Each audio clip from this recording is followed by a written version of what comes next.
PTI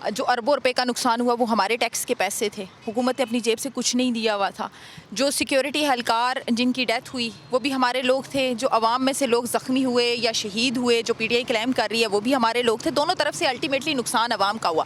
ہاں, پاکستان تحریک انصاف نے ایک چیز لوز کی کہ جو سیاست کے اندر پاکستان تحریک انصاف اپنا مقام شاید بنانا چاہ رہی تھی, جو بیانیہ سیٹ کرنا چاہ رہی تھی, وہ اب شاید اس طرح سے نہیں کر سکے گی. اور جو علی امین گنڈا پور کے اوپر الزام تھا کہ ہمیشہ بھاگ جاتے ہیں, اس دفعہ بھاگ کر انہوں نے اس کے اوپر سٹیمپ لگا دی.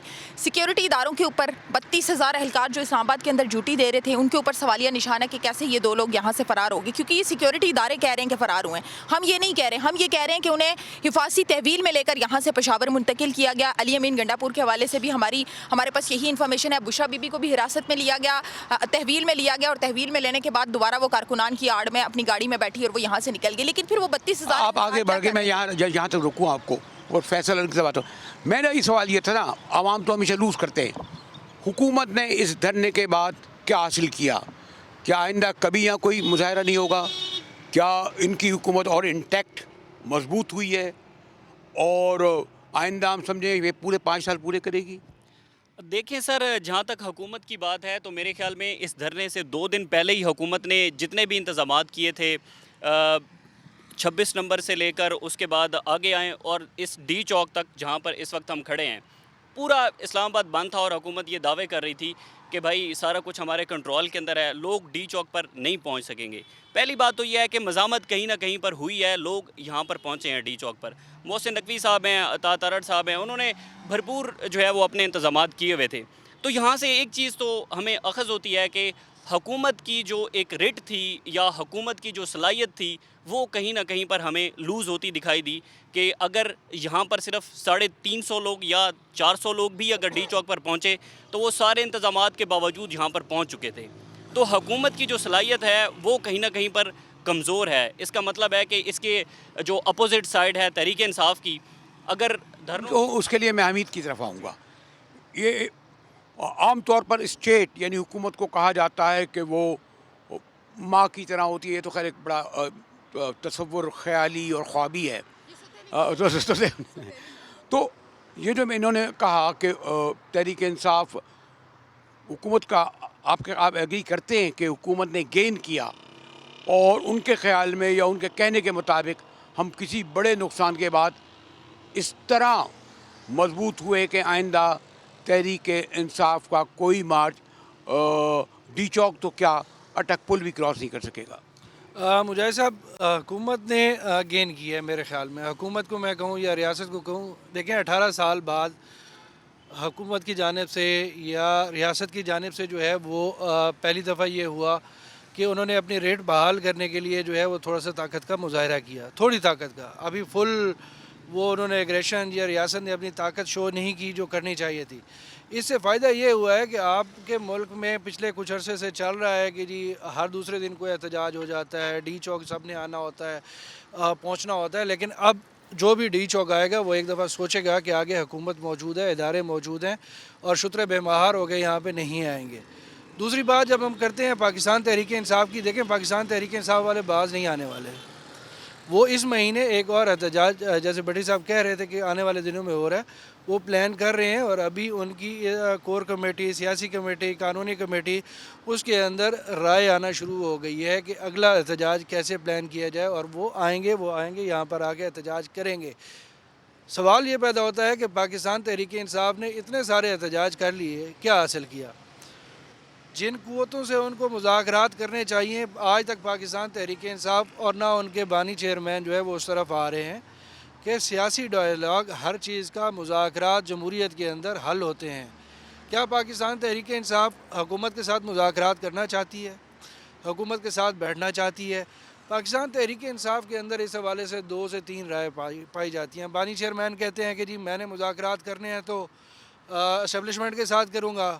ایک تحریک تحفظ آئین پاکستان بھی بنتی ہے, اسی چکر میں محمود خان اچکزئی کو آگے لگایا جاتا ہے کہ وہ اسٹیبلشمنٹ کے ساتھ اور حکومت کے ساتھ مذاکرات کریں گے, اور دوسرے دن بانی چیئرمین کہہ دیتے ہیں کہ جی محمود خان اچکزئی کون ہوتا ہے مذاکرات کرنے والا. یہاں تک تم پہنچ گئے. لیکن سوال یہ ہے بٹی صاحب, یہ جو ہمارے دوستوں نے بڑے ایک آرا دی, مثلاً یہ کہ انہوں نے آرا دی کہ جی جو بتایا ہم یہ کیوں ڈسکس کریں؟ آپ کو بھی پتہ ہے کہ پارٹیاں پاکستان میں فرد واحد کی طرح ہوتی ہیں. کوئی برٹن میں لیبر پارٹی نہیں ہوتی, کوئی ہندوستان میں کانگریس اور غورو نہیں ہوتی. وہاں بھی شخصیت پرستی ہے امریکہ میں, لیکن یہاں تو گنڈاپور کیا کرے, مراد سعید کیا کرے, علیمہ کیا کریں, نام لیتے چلے جائیں, گور کیا ہے, ون مین خان صاحب. میرے تو خیال یہ باتیں ارریلیونٹ ہو جاتی ہیں. لوگ آتے انہی کے لیے ہیں, لڑتے انہی کے لیے ہیں, جان بھی انہی کے لیے دیتے ہیں, واپس بھی انہی کو جاتے ہیں, ووٹ بھی انہی کو دیتے ہیں. تاریخ یہ ہے.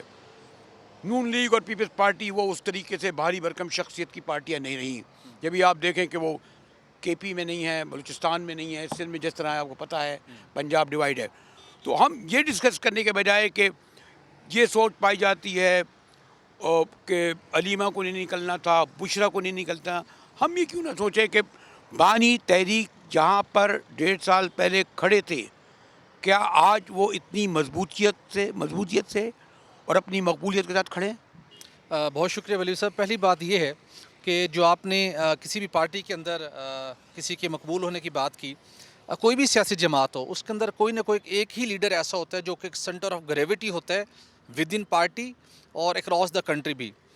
تو پاکستان تحریک انصاف کی بات کریں تو بانی پی ٹی آئی وہی سینٹر آف گریویٹی کی ان کی وہی حیثیت ہے, اس میں تو کوئی دوسری رائے نہیں ہے. لیکن مسئلہ یہ ہے جہاں آج ڈی چوک میں کھڑے ہو کے ہم یہ ڈسکشن کر رہے ہیں, ایگزیکٹ آج سے تقریباً 10 سال پہلے تحریک انصاف نے 126 دن کا جو دھرنا دیا تھا وہ ڈی چوک تھا, اور اس سے پہلے تھوڑا سا پیچھے جانے کی رسائی تھی, اس وقت یہ گیٹ نہیں تھے.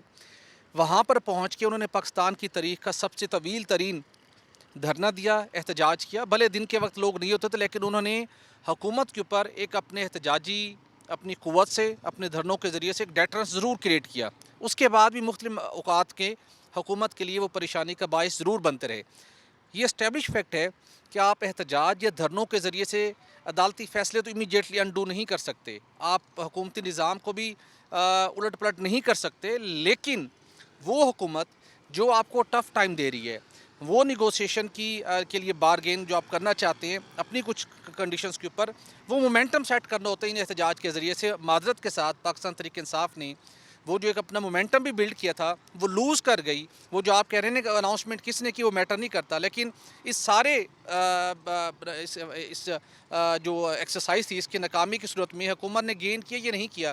پاکستان تحریک انصاف اس سے بری طرح سے متاثر ہوئی ہے. آج تازہ ترین خبریں آ رہی ہے کہ وہ کہہ رہے ہیں جو سینئر قیادت ہے اس کو چارج شیٹ کرے, اندر آوازیں اٹھ رہی ہیں. تو بانی پی ٹی آئی کا جو کیس تھا جو ایک رائٹ ڈائریکشن میں بڑھ رہا تھا بات چیت کے حوالے سے, وہ کمزور ہوا ہے. اب مذاکرات کہیں جگہ پہ جا کے سٹارٹ بھی ہوں گے. یہاں تک بھٹی صاحب آئیں تو مجھے ایک وقفہ لینا ہے, لیکن سوال یہ ہے کہ بھٹی صاحب اور جو آپ لوگوں سے اب کروں گا کہ اگر آپ کہتے ہیں کہ 2014 کے بعد دھرنا ناکام ہوا, لیکن 2018 میں بہرحال سب سے بڑی پارٹی بن کے ابھری نون لیگ. میں فارم 45 47 میں نہیں جاؤں گا. کیا ان کی مخالف پارٹیاں اگر لوگ دھرنے کی سیاست ریجیکٹ کرتے ہیں تو کیا نون لیگ اور پیپلز پارٹی کی سیاست قبول کرتے ہیں؟ یہ بھی اپنی جگہ حال ہے.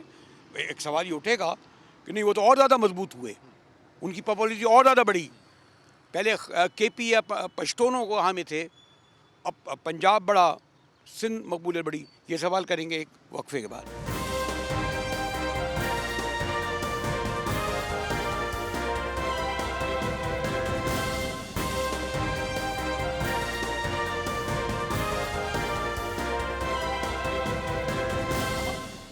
ہماری صحافت کا ایک بہت بڑا نام نثار عثمانی ہوا کرتے تھے, اللہ ان کو جو ہے رحمت دے. آج جو تحریک یا تنظیم پی ایف ای شکل میں انہی دین ہے. وہ یہ کہتے تھے کہ اگر آپ کوئٹہ نہ جائیں تو بلوچستان کے بارے میں مت گفتگو کرے گا, علیحدہ یہ نہیں ہو رہا ہے. پشاور نہ جائیں تو 009 کے بارے میں گفتگو نہ کریں. ایک اور بٹی صاحب اور آپ دوستوں کے لیے ہے کہ ہم لوگ مجمع کو یہ کہہ دیتے ہیں 10 لاکھ کا تھا, 20 لاکھ کا تھا, لاکھوں کا تھا. اور میں ایک زاہد حسین جب لاہور گئے, جب اپریل 86 میں بے نظیر بھٹو آئیں تو ہم نے پوچھا عثمانی صاحب یہ شیخ رفیق تو کہہ رہے ہیں کہ 20 لاکھ سے زیادہ لوگ ہیں. انہوں نے کہا اگر کسی جگہ 10 لاکھ سے زیادہ لوگ جمع ہو جائیں تو پھر گنتی ختم ہو جاتی ہے. اس کو آپ 15 لاکھ کہہ لیں, اس کو آپ 20 لاکھ کہہ لیں. پہلے تو یہ کہ سب رپورٹنگ میں نے کراچی میں بیٹھ کے کی. یہاں اس لیے آیا کہ گو کہ وہ سب کچھ ماحول نہیں، لیکن جنہوں نے آنکھوں دیکھا حال دیکھا ہو ان سے گفتگو کریں. یہ بھی غالباً 13 نومبر کو بانی نے کال دی، 11 دن تیاریاں کی، ہوگا نہیں ہوگا. 24 نومبر کو روانہ ہوئے، اٹک پہ قیام کیا، 25 کو یہاں اس طرف روانہ ہوئے. 3 دن کا سفر، ساری دنیا کی نظر تحریک انصاف پہ. مثلا اگر وہ نہ بھی ہوتے، اگر کامیاب ہوتے تو کیا ہوتا. لیکن میں ان معنوں میں کہہ رہا ہوں کہ سیکورٹی فورسز یا ریاست یا حکومت، اسے کیا کامیابی ملی؟ دیکھیں، ریاست نے یہ چیلنج کیا تھا کہ ڈی چوک کسی صورت نہیں آنے دیا جائے گا اور ریاست کی ریٹ کو چیلنج نہیں کرنے دیا جائے گا. عطا تارڑ صاحب نے جب یہ احتجاج ختم ہوا تو جو پہلی پریس کانفرنس کی انہوں نے کہا یہ مس کال دی گئی. میرے نزدیک یہ مس کال نہیں تھی. ان کا جو موٹیو تھا کہ ہم ڈی چوک پہنچیں گے، وہ یہاں پہنچے ہیں. آپ نے یہاں سے ان کو شیلنگ کر کے آسیہ، یہ تو ایسے ہی کہ آپ مجھے گاڑی کے چاروں دروازے بند کر دیں اور کہے نکل کے دکھاؤ. جب دروازے ہی بند ہوں گے تو میں نکلوں گا. آسیہ پھر بھی نکل آئے گی، آپ بھی نکل آئیں گے. اصل چیز یہ جس طرح آسیہ نے کہا، اس میں کوئی شک نہیں ہے سر. گورنمنٹ کی تمام تر دعووں اور بڑکوں کے باوجود پی ٹی آئی کے کارکن بڑی تعداد میں یہاں پر پہنچے، اس میں کوئی دوسری رائے نہیں ہے. لیکن سر ہم جس چیز کو ڈسکس کر رہے تھے کہ اس سارے 24-25 نومبر کی ایکسرسائز کے نتیجے میں پاکستان تحریک انصاف نے، اس کے ڈائی ہارڈ ورکرز نے کیا حاصل کیا. انہوں نے حاصل کچھ نہیں کر سکے. وہ اپنی قیمتی جانیں انہوں نے گنوائیں. وہ لوگ جن کے لوگ آج گرفتار ہیں، یہ جانوں سے گئے. وہ آج کل ان کے جو لوگ ان کو لائے تھے وہ فنڈز اکٹھے کر رہے ہیں، چندہ اکٹھا کر رہے ہیں کہ ان کے لیے وکیل ہائر کرنے. کوہاٹ سے کچھ معلومات میری علم میں آئیں، ملتان سے آئیں. ان کے پاس ان کے لیے وکیل کھڑا کرنے کے لیے پارٹی اتنی ان آرگنائز ہو چکی ہے کہ پارٹی کی کوئی سپورٹ نہیں ہے. وہ لوگ جو لوگ آیا وہ چندہ اکٹھا کر رہے ہیں کہ وکیل حاصل کریں، اور باقی لوگ ڈھونڈ رہے ہیں ہمارے پیارے ہیں کہاں. بٹی صاحب کہہ رہے تھے، جو میرا اپنی جگہ سوال یہ ہے کہ جو اپوزیشن ہوتی ہے وہ تو لوزر ہی ہوتی ہے نا، اپوزیشن ہی میں ہوتی ہے نا. گین کیا جلسوں سے حکومتیں تو نہیں گرتی پاکستان کی تاریخ میں. تو وہ کہیں گے جی ہم تو اسی طرح ایک دھکا اور دیں گے، دوسرا دھکا اور دیں گے. لیکن پوری پاکستانی ریاست یا حکومت اسلام آباد میں سمٹ گئی، مفلوج ہو گئی. مثلا اگر وہ یہ کہتے ہیں کہ لوگ نہیں آئے تو انہیں کنٹینر کھول دینے چاہیے تھے. پاکستان تحریک انصاف جب بھی اقتدار میں نہیں ہوتی، ہم نے اس کو سڑکوں پر ہی دیکھا ہے. 2014 دیکھ لیں، 126 دن دھرنا دیا اور اس کے بعد کیا حاصل کیا. اب ایک دفعہ پھر سے آئے تھے، اس سے قبل بھی جو ہے 2-3 دفعہ جلسے کا احتجاج کا اعلان کیا گیا، لیکن علی امین گنڈا پور صاحب جو ہے وہ بھاگ جاتے ہیں. مجھے آج تک سمجھ نہیں آئی کہ وہ جاتے کن راستوں سے ہیں. اسلام آباد میں ایسے کون سے راستے ہیں، ایسے کون سے لوگ ہیں، ایسے کون سے سہولت کار ہیں جو ان کو با حفاظت کے پی کے پہنچا دیتے ہیں اور پھر وہ وہاں جا کر آپ کے خیال میں وہ یقیناً سہولت کار پھر حکومت کے اندر ہیں؟ بالکل حکومت کے اندر ہے سہولت کار، ورنہ 32,000 اہلکاروں کے درمیان میں سے نکل کر جانا کوئی آسان بات تو نہیں. ایک عام آدمی ہوتا ہے، اس کو پہچاننا مشکل ہے، اس کو پکڑنا شاید مشکل ہوتا ہے. لیکن وہ لیڈر ہیں، جانی پہچانی شخصیت ہیں. جس جگہ سے گزریں گے ان کی گاڑی جانی پہچانی ہے، ان کو لوگ جانتے ہیں. ہر پولیس والا ان کو جانتا ہے، ہر سیکیورٹی اہلکار ان کو جانتا ہے، ہر بندہ ان کی گاڑی کو جانتا ہے. تو وہ کیا ایسا ہی ہے؟ 1000 کنٹینرز میں سے نکل کر کیسے گئے؟ کہا جا سکتا ہے کیونکہ بہرحال وہ بانی کے ایک ٹرسٹی آدمی ہیں. ابھی تک جب تک پارٹی قیادت ان کے اوپر انگلی نہ اٹھائے، ہم تو آؤٹ سائڈر ہیں نا. ہم اتنا فم کیسے کہیں کہ وہ سہولت کار ہو گئے ہیں، حکومت سے مل گئے ہیں. بانی کے ٹرسٹیز تو ضرور ہیں، لیکن کہیں نہ کہیں پر بانی کے جو مذاکرات کی بات ہوتی ہے وہ بھی علی امین گنڈا پور کے تھرو ہوتی ہے. تو جیسا کہ آسیہ نے بات کی کہ کہیں نہ کہیں پر ان کی سہولت کاری تو ہوتی ہے. 4-5 اکتوبر کو جو تحریک انصاف کا احتجاج ہوا تھا تو اس میں علی امین گنڈا پور 26 نمبر سے لے کر ڈی چوک پر جو چائنا چوک ہے، یہاں پر صرف 25 منٹ کے اندر کیسے پہنچے، یہ ہمارے لیے بڑا حیران کن تھا. اتنی زیادہ تر رکاوٹوں کے باوجود صرف علی امین گنڈا پور کا قافلہ کیسے پہنچ گیا. پھر یہاں سے وہ جو کے پی ہاؤس ہے وہ وہاں پر کیسے پہنچے، کیونکہ ریڈ زون کی جو انٹری ہے وہ بالکل اس وقت مارگلا روڈ کھلا تھا، اور مارگلا روڈ سے بھی وہی لوگ جا سکتے تھے جو متعلقہ افراد اندر رہتے ہیں. لیکن گنڈا پور کا پورا یا 2 گاڑیاں 3 گاڑیاں گنڈا پور کی کیسے مارگلا روڈ سے چلی گئیں؟ سہولت کاری تو ہوتی ہے تبھی. لیکن اگر آپ ہم ہی جانتے ہیں بانی تحریک کو بھی بلکہ اسٹائل ہوتا ہے قیادت کا. اگر انہیں یا تو حکمت عملی ہوتی ہے پارٹیز کی کہ وہ کہتے ہیں کہ تم ہوتا ہے نا ایک فارورڈ لائن میں لائے، ایک بیکورڈ لائن میں. کیا بانی تحریک میں جیل میں ہوتے ہوئے بھارت اتنے ضرور باخبر ہیں کہ کون حکومت سے مل گیا ہے، کون نہیں مل گیا ہے. اور اگر آج پرویز خٹک کا کسی کو نام بھی نہیں پتا کہ کبھی چیف منسٹر ہوا کرتا تھا، کل اعلان ہو جائے پھر گنڈا پور کو کون پوچھے گا؟ ایسے ہی ہے. دیکھیں مجاہد صاحب، اس میں دو چیزیں ہیں. ایک تو رابطہ ہر جگہ پہ ہر سطح پہ رہتے ہیں. اس میں یہ کہنا کہ جی بانی چیئرمین کے خلاف چلے جاتے ہیں یا ان کی اس میں مرضی شامل نہیں ہوتی. بانی چیئرمین نے بہت ساری چیزیں جو ہیں وہ اختیارات سیاسی کمیٹی کو دے رکھے ہیں، جس کے اندر علی امین گنڈاپور بھی شامل ہیں، بیرسٹر گوہر بھی ہیں، اور یہ سارا کام جو ہے وہ بانی چیئرمین کی مشاورت سے ہو رہا ہوتا ہے یا ان کی اجازت سے ہو رہا ہے. اب اس دن کی اسپیسیفکلی جیسے فیصل اور آسیہ بات کریں، دیکھیں جو فیصل فلائی اوور ہے اس کے نیچے سے 2 گاڑیوں کا نکلنا، کارکنان کی جانب سے ان گاڑیوں کے اوپر پتھراؤ کیا گیا، ڈنڈے برسائے گئے. کارکنان اس حق میں نہیں تھے کہ یہ لوگ یہاں سے جائیں، لیکن وہ گاڑیاں وہاں سے بھگا کے لے کے گئے. پھر یہاں سے وہ گاڑیاں ایک دوسرے سیکٹر میں جاتی ہیں اور وہاں پہ گاڑیاں تبدیل کی جاتی ہیں. تو اس سارے پروسیس کے اندر، یا جیسے علی امین اس چائنا چوک سے پیدل red zone Khyber Pakhtunkhwa house gate number 2 پہ پہنچتے ہیں اور وہاں سے وہ خیبر پختونخوا ہاؤس ہوتے ہیں. لامحالہ اجازت مشروط لوگوں کی رضامندی اس میں شامل ہوتی ہے اور ان کو وے آؤٹ دیا جاتا ہے کہ وہ نکل جائیں. اب اس میں سوال یہ پیدا ہوتا ہے کہ جو بھٹی صاحب پہلے بات کر رہے تھے کہ گین کیا کیا، یا آسیہ کہہ رہی تھیں کہ پاکستان تحریک انصاف کا احتجاج جو ہے وہ کامیاب ہوا یا نہیں. دیکھیں ایک حد تک پاکستان تحریک انصاف کے کارکنان کا یہاں پر آنا یہ حکومت کی ناکامی ہے.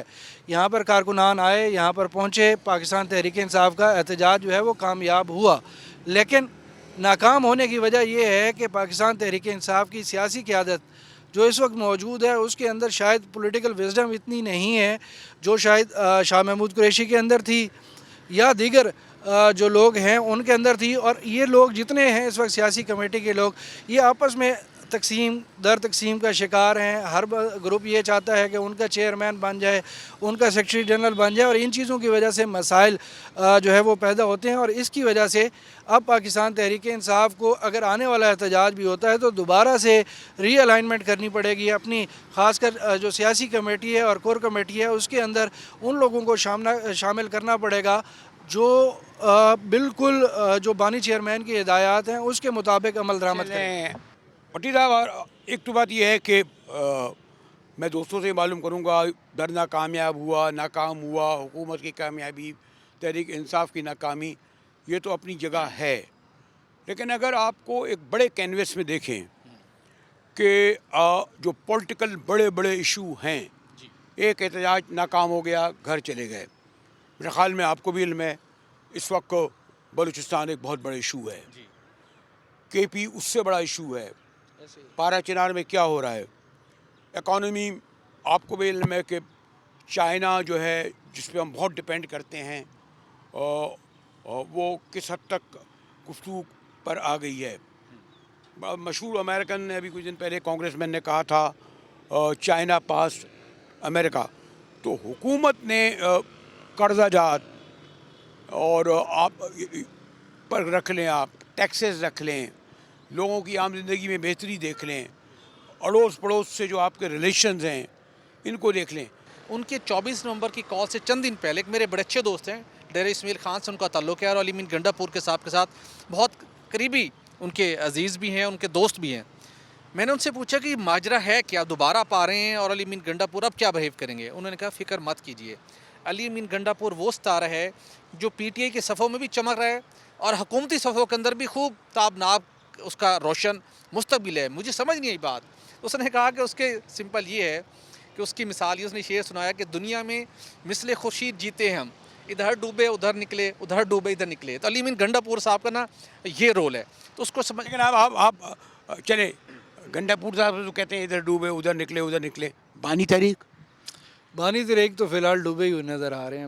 جو صورتحال ہے پاکستان تحریک انصاف کی، افسوس یہ ہوتا ہے کہ بانی تحریک نے جس جماعت کے لیے اتنا عرصہ لگایا اور جن لوگوں کو وہ آگے لے کے آئے وہ ان کی خواہشات یا ان کی ہدایات کے اوپر اس طریقے سے عمل درآمد نہیں کر رہے جس طریقے سے سیاسی ورکر کو یا سیاسی لیڈرشپ کو کرنا چاہیے. اگر وہ ڈوبے تو شریف حکومت کو فائدہ ہوا، مستحکم ہوئی؟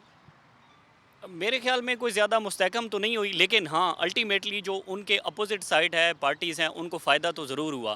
ایک چیز چھوٹی سی جو میں ایڈ کرنا چاہتا تھا وہ یہ تھا کہ 24 نومبر کے احتجاج سے پہلے تحریک انصاف کے رہنماؤں نے ویڈیو پیغام جاری کیے کہ آپ نے ڈی چوک پر عوام نے پہنچنا ہے، لیکن ان میں سے صرف 2 لوگ ہی ڈی چوک پر پہنچے، باقی جو 200 لوگ تھے یا پھر تحریک انصاف کے 300-400 جو رہنما ہیں ان میں سے صرف 2 لوگ ہی یہاں پر پہنچے، باقی جو تھے وہ گھروں سے بیٹھ کر صرف ویڈیو پیغام ہی جاری کر رہے ہیں۔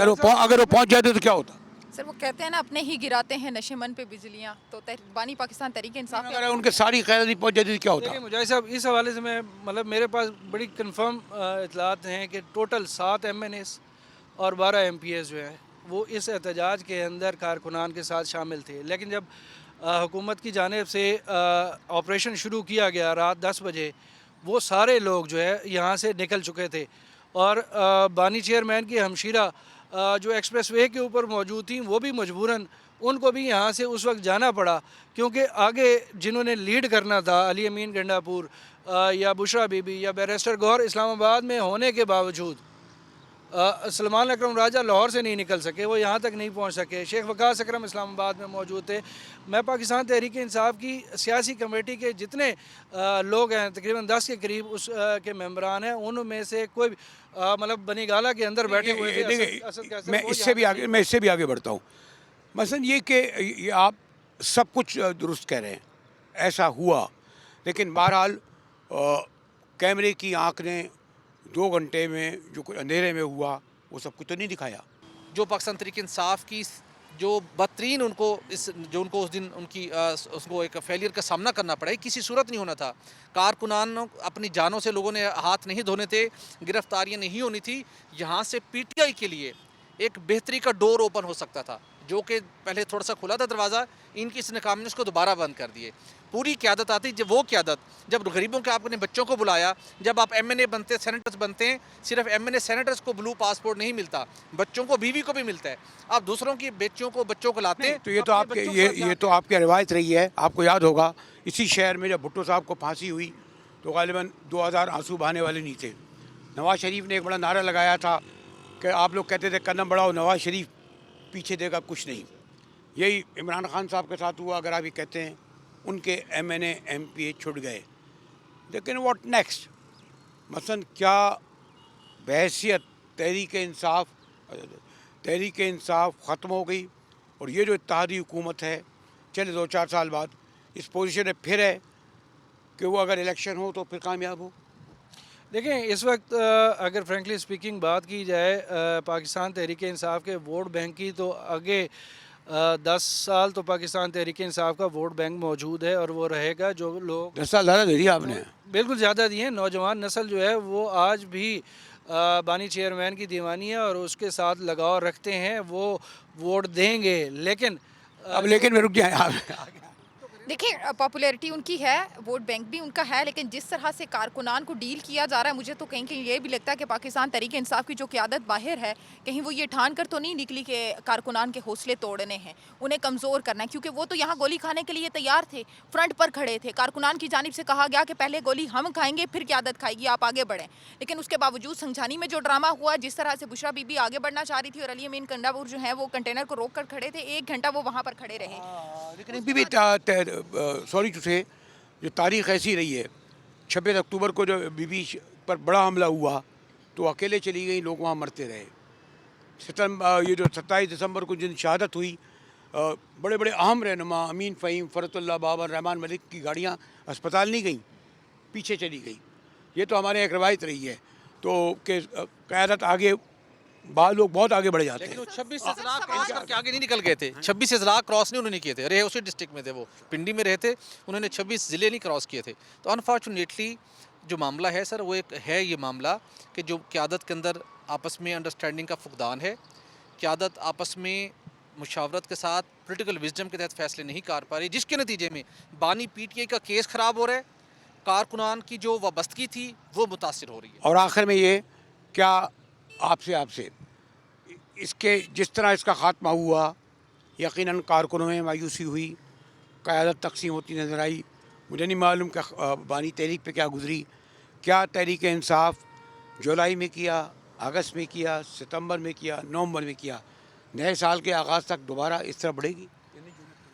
نہیں، تحریک انصاف میرے خیال میں ضرور بڑھے گی، لیکن اگر پھر بڑھتی ہے اور پھر ایسے حالات پیدا ہوتے ہیں تو تحریک انصاف کے لیے کہیں پر بھی سیاست میں جو ایک سپیس ہے وہ کریٹ نہیں ہوگی۔ ایک بات جو نوٹ کی گئی وہ یہ تھی کہ 24 نومبر کو حکومت مذاکرات اور پی ٹی آئی کی جو 2-3 لوگ ہیں ان کے ساتھ مذاکرات ہوتے ہیں، لیکن ہم دیکھتے ہیں کہ حکومت کی طرف سے سنجیدگی نہیں تھی۔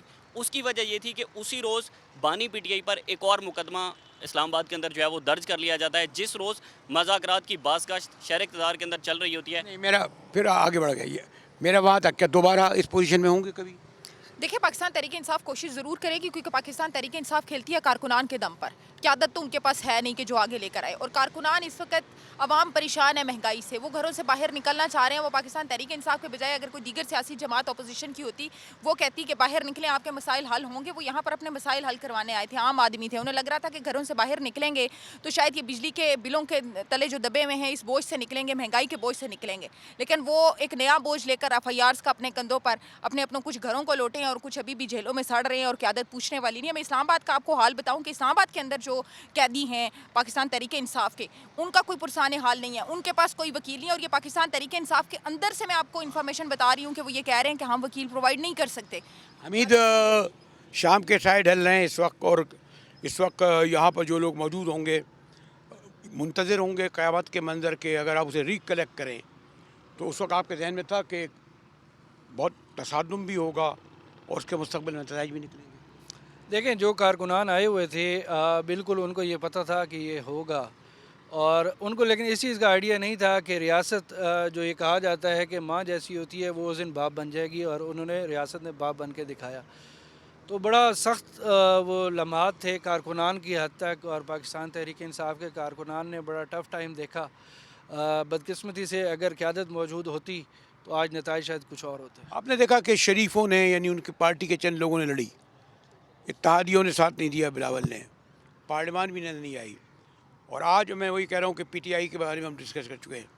تو پھر وہی میں کہوں گا کہ حکومت نے کیا کھویا، تحریک انصاف نے کیا کھویا، حکومت نے کیا پایا؟ رضی صاحب، حکومت نے کچھ بڑا کچھ حاصل نہیں کیا اور تحریک انصاف نے بہت زیادہ کچھ کھویا ہے، لیکن اس وقت پاکستان تحریک انصاف، مسلم لیگ نون اور پاکستان پیپلز پارٹی، تین ایسی جماعتیں ہیں جو تینوں اقتدار میں رہ چکی ہیں، کسی کی سپورٹ بھی ملی اور اس کے ساتھ ساتھ جیلوں کی ہوا بھی کھا چکی ہیں۔ یہ ٹائم ہے کہ خدا کے لیے، اس ملک کے لیے، اس ملک کی عوام کے لیے اب بیٹھ جائیں، بیٹھ کے اس ملک کے، اگر ملک کو آپ نے آگے چلانا ہے اب بیٹھ کے بات چیت کرنے کا وقت ہے۔ ایک دوسرے کے ساتھ جو کچھ کرتے ہیں سب کے ساتھ وہ کچھ ہو چکا، آپ مزید لڑیں گے ان کا کچھ نہیں ہونا، یہ پھر آج نہیں تو کل پھر اقتدار میں ہوں گے، نقصان ہو رہا ہے اس ملک کا اور اس عوام کا۔ کوشش کر رہا تھا کہ ایک نشست میں گفتگو سمیٹوں، ہو تو نہیں سکی، لیکن بہرحال پاکستان کی سیاسی تاریخ میں 24 نومبر کا دن اس لیے یاد رہے گا کہ ریاست کا جو عام لوگوں سے ٹکراؤ ہوا، آپ نے دیکھا کہ اس کے اثرات، اس کی دھمک، اس کا یہاں نہیں پورے پاکستان بلکہ اس سے باہر بھی ہے۔ یہ سوال پھر بھی اپنی جگہ رہے گا، میں نے کہا نا کہ حکومت نے کیا حاصل کیا، تحریک انصاف نے کیا کھویا۔ ڈی چوک پر شام کے ڈھلتے ہوئے سائے میں اپنے دوستوں سے جو کچھ گفتگو کی، اس کا مقصد یہ تھا کہ ہم یہاں یہ جانیں کہ جو کچھ بھی ان 3 دنوں میں ہوا اس میں سب سے بڑا نقصان پاکستان کا ہوا، جمہوریت کا ہوا، عوام کا ہوا۔ بانی تحریک جیل میں ہیں، ان کے رہنما بھی ہیں، ریاست کسی وزیر، کسی مشیر، کسی ایم این اے نہ املاک کو پہنچانا ان کی ذات کو۔ ہم ہیں تو پاکستان ہے، اور پاکستان ہے تو امید ہے کہ یہ ڈی چوک پر اس طریقے سے دروازے یہ بند نہیں کیے جائیں گے، یا دروازے کھلے رہیں گے، لوگ پارلیمان میں جائیں، ان ایم این ایز، ان ایم پی ایز، اور یہ جو کروڑوں کے فنڈ جو لیتے ہیں یہاں پر، ان میں سے کوئی نظر نہیں آیا کہ وہ اس میں مداخلت کرتا۔ اس دوران اسمبلی کا اجلاس دن رات بلایا جاتا، داد رسی کرتا۔ اگر وہ لوگ بہرحال مظلوم تھے، ہزاروں سینکڑوں میل کا فاصلہ طے کر کے آئے، غلط راہ بھی چلتے، تو شاید حکومت بھی، سیاست بھی، جمہوریت بھی پنپتا، آگے بڑھتا۔ معذرت کے ساتھ اپنے تمام دوستوں سے میں تو ایک یہاں سے بہت بڑا سوالیہ نشان لے کے جا رہا ہوں کہ کل کیا ہوگا۔